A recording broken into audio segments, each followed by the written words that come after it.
Welcome to this study skills session. In this, we'll be looking at what the recent research tells us about the most effective methods of revision. Now, in the previous session, you should hopefully have watched this video. If not, there's a link that you can follow up later. And this is from the BBC website and gives us a brief summary of our current understanding of how the brain works, how memory works in particular. So in general, in revision, when we're looking at exam preparation, there are kind of 3 steps to that. So there's first of all making sure you're comfortable with the content from whatever subject. You then obviously have to commit parts of that to memory, and then lastly practice using that. But this presentation will be very much focusing on the memorising side of it. So what does the research tell us? Well, by reviewing lots of different research papers, Professor Dunlowski came up with what he thought were these 3 key ideas about revision.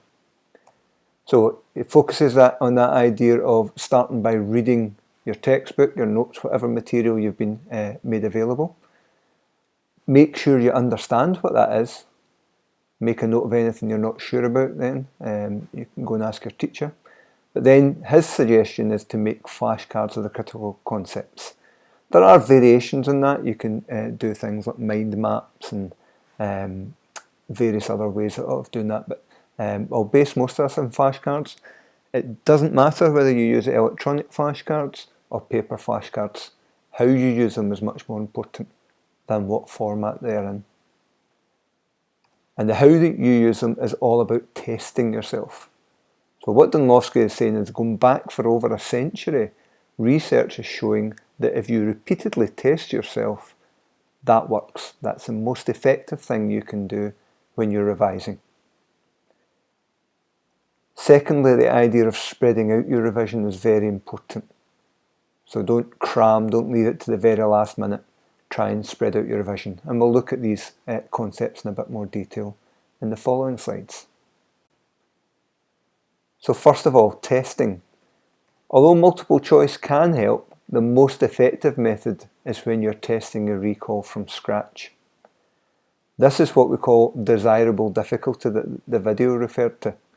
The act of actually trying to recall something without any prompt actually reinforces the strength of the memory. So it's really important if you're self-testing, for instance using flashcards, that you attempt an answer without looking at the answer that's on the flashcard. So that could mean writing it out in a separate piece of paper. It could mean even just speaking it out, so you're kind of committing yourself to an answer. And you have to do that before you turn over and check. Now, one really effective way is if you can get somebody else to help you with that, family, friend, whoever.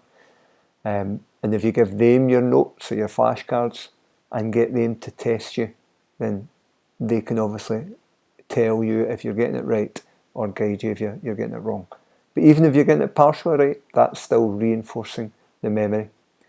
And as we'll see later on, that does, or sorry, as you saw in the video, that does actually help with making the memory stronger.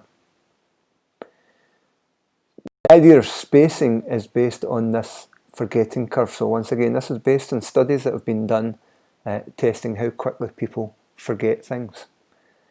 And if you revise something once, then what you see is a fairly sharp fall off in the memory. So they're saying within about 3 days you'll have forgotten a large chunk of that. But if you revise it again a day later, bring it back up to 100, then it falls off a bit more slowly this time. Okay, so it took 1 day to go from 100 to 80% the first time, but next time it's taken 2 days. And then the next time when you revise it again, it's taken 3 days to fall down, and so on. And so these curves, these forgetting curves, flatten out the more often you're reviewing your material. There are some intelligent flashcard apps which will utilise this, so they'll test you on stuff that you've memorised, stuff that you know quite well, they'll not ask you that as often. Things that you don't know so well, they'll ask you that more often. So Brainscape is one I've been using with some of my classes, but you can find various other apps that do that. So that's why this idea of mass cramming is not very effective. So if you load everything to the night before, not only does it kind of add to stress, it can mean not getting a good night's sleep and so on, it's simply not as effective. If you take, in this case it's actually 6 hours, there's a wee typo there rather than 5 hours, and you break it up into 30-minute sections, then you can spend the same amount of time in this way. So we're not asking you for more revision time, but it can be much, much more effective doing it this way. So for the same amount of revision, you will remember more. So that's the idea of spacing out your revision. So we've talked about desirable difficulty that came up in the video. We've talked about spacing out your revision.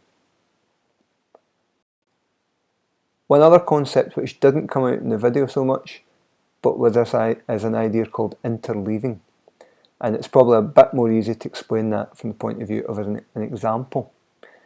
If you were learning, say, 10 vocabulary words, you could take the first word and just speak it out or write it out repeatedly until you've learned it.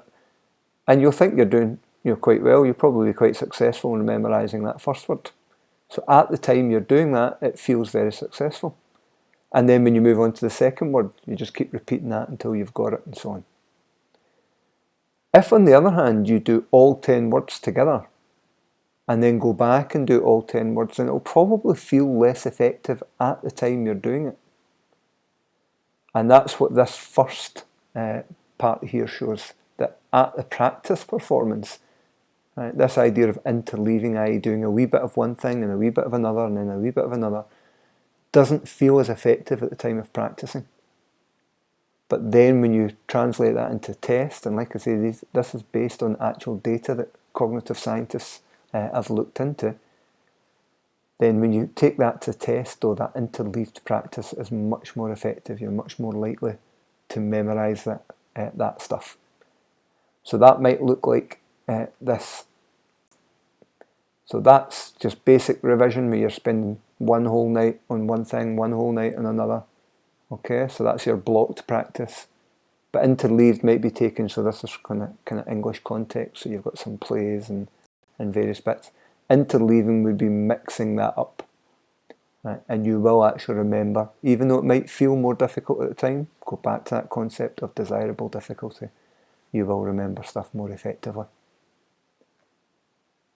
Now obviously this means that you're going to have to be quite organised in your revision, and that's where planning can help. Now I think the best one there is probably my SQA plan. There is another link I suggest, but probably that would be, say, post-prelim when they're running to your final exams, because in that app.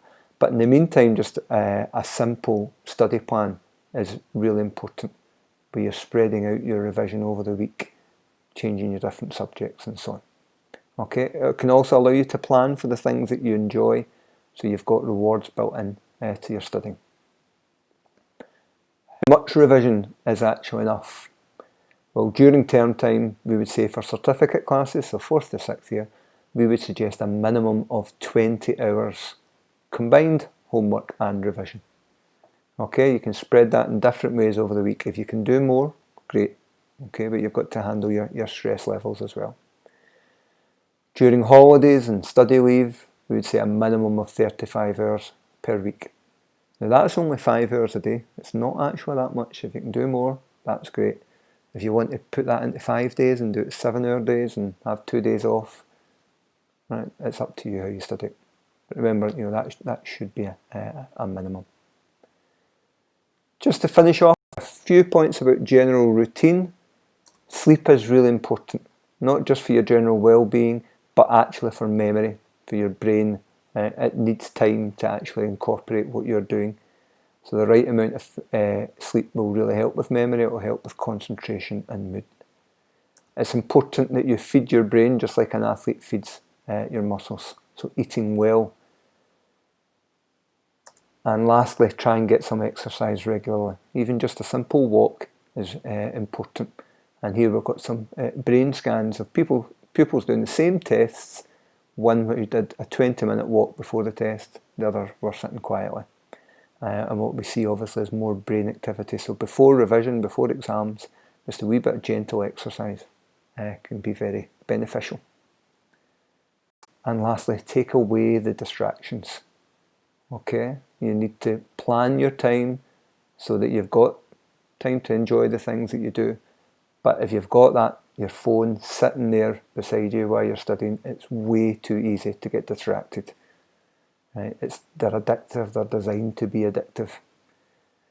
Don't listen to music when you're studying. Research has consistently shown that students who study in the same context as they will be in the exam, i.e. a quiet environment, actually recall more information.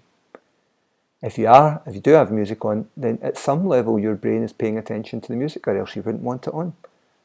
That's multitasking, that reduces efficiency.